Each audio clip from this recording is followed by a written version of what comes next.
Hi, I'm Dr. Frank A. Thomas with another version of Preaching as Celebration series. We give tips, we give all kind of insight into preaching, and today I want to share a very special lesson with you about some of the most common mistakes I hear in preaching. And I want to share that today that the text is not the central focus of the sermon. It's amazing to me how many sermons I hear and the text functions like the national anthem at a sporting event. You know, at a sporting event where people, they and no matter what city or state you're in, they play the national anthem and people say, let's hurry up with this so we can get on to what the real story is, which is the game. People use the text as the prelude to say what their opinion and what they really want to say. The text is not the central focus of the sermon. So I believe that the text must be the central focus of the sermon because the text is the only thing that saves people. I don't believe that our experience saves. I don't believe that our stories save people. I don't believe that our illustrations save people. I believe that the only thing that saves people is the text. And so if the text is not the central focus of the sermon, how are the people going to be saved? Are they going to be saved on your experience? Are they going to be saved on your testimony? The text is the only thing that saves people. And so the text, the central focus of the sermon should lead to and lead out of the text. We reinforce a text. We teach a text. We explain a text. We encourage people with the text. It's the text. It's the text.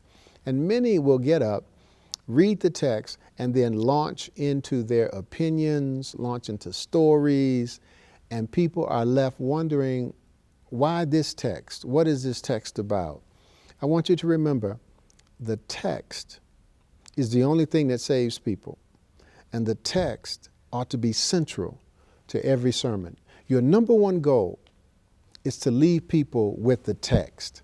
You know, I have this goal. What I want to do in my preaching is after people hear the sermon, when they go home at night and they lay down and they're right in that moment between waking and going to sleep, I want them to remember the text. When they're their most deepest and most quiet and most intimate moments with God, I want them to bring up the text. I hope that my sermon has pointed them to the text, has explained the text, has inspired them with the text, has encouraged them with the text, and left them with the text. So that text is riveted in people because the text is the only thing that saves. I hope you remember that. That's a marvelous tip. You can't go wrong if you stay with the text. You can't go wrong if you stay with the text. Thank you for listening, and I want to remind you that 8 a.m. every Monday morning Eastern Time, we do a Periscope call. Please join us. Also, once a week, we upload to SoundCloud, Spiritual Vitamins.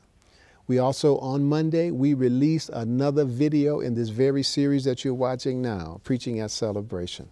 And then on Friday, we release another video from a series about living your passion, how to live your passion, living your passion from the inside out. Every Friday we release that. Please join us in these platforms. Subscribe so you can get, as soon as they're uploaded, you'll get a notification, and then you will be able to key into some of these insights. Thank you so much. Thank you for your prayer support. Thank you for paying attention. Thank you for sharing with your friends. God bless you, and I'll see you next week.